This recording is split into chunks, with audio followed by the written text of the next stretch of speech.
Oh, yeah, that's a good stretch. Hey, welcome to Mash on This, Mashable's daily culture and entertainment show that gives you tomorrow's biggest news stories today.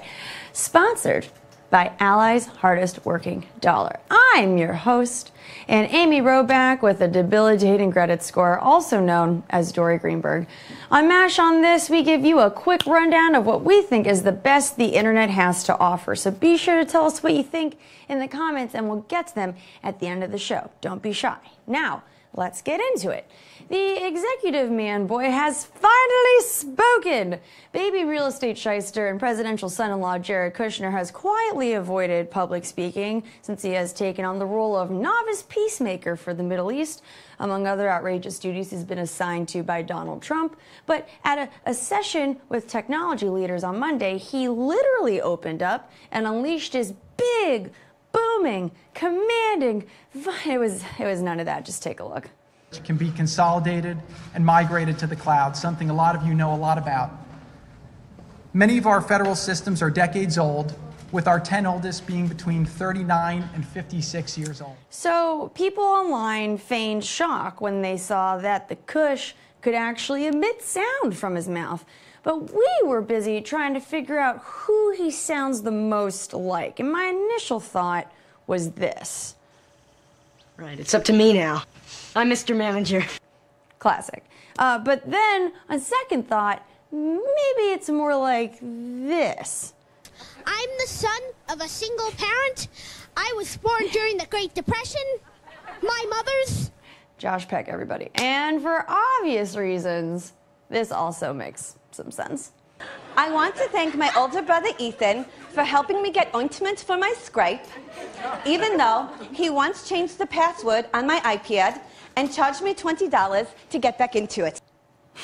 So, which one do you think sounds the most like Jared Kushner? Or do you have your own suggestion? Sound off in the comments.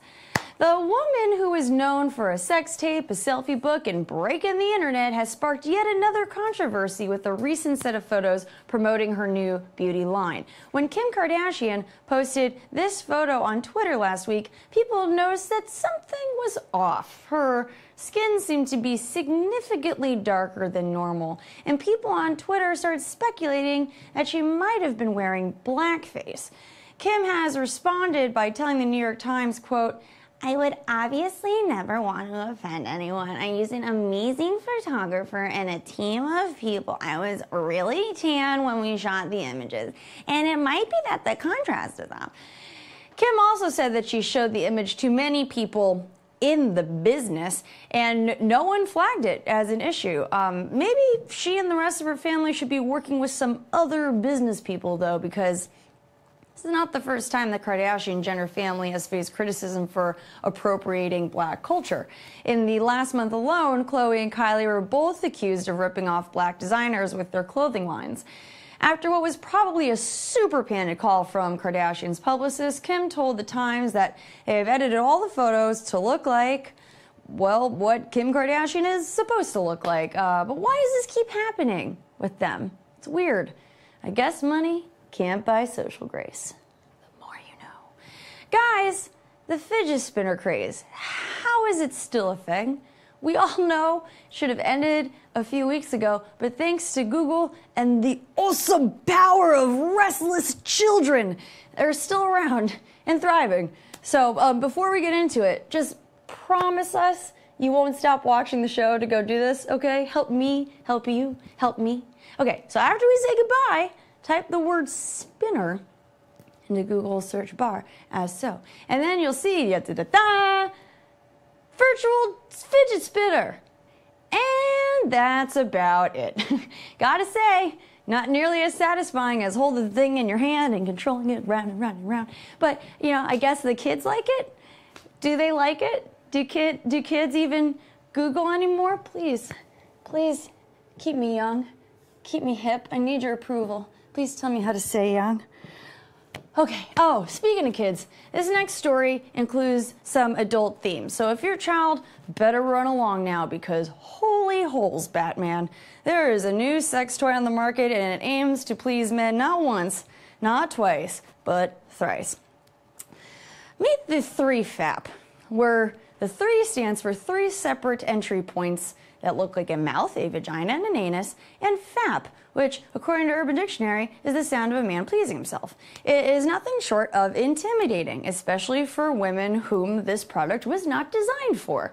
But after Brian Sloan, the man you can thank for the AutoBlow 2 robot, put this on Indiegogo in 2015, he ended up raising $50,000 to develop his multitasking masturbation product. And to give you an idea of who this guy is, here's a snippet from the Indiegogo video. If you're still using this old stuff, your penis is in prison, and 3FAP is your way out. Cool. Also in this video, Sloan brags about hosting a real beauty contest to find the mouths, vaginas, and anuses that were ultimately scanned and cast to use for this device. Look, we're not here to kink shame anyone, but between the $80 price tag and the seriously messy cleanup required, plus the fact that it really does look kind of scary, I'm not so sure this should be entered into the World's Fair anytime soon, if you catch my drift. Let's just hope men don't end up favoring this over the real thing. That would be quite sad. In case you don't keep up on your gossip magazines, Lorde and Taylor Swift are very good and also very famous friends. The famous part is something all of us nobodies are constantly curious about. So, when The Guardian asked Lorde about what it's like to have a superstar friend like T Swift, she responded with this quote, a little problematic.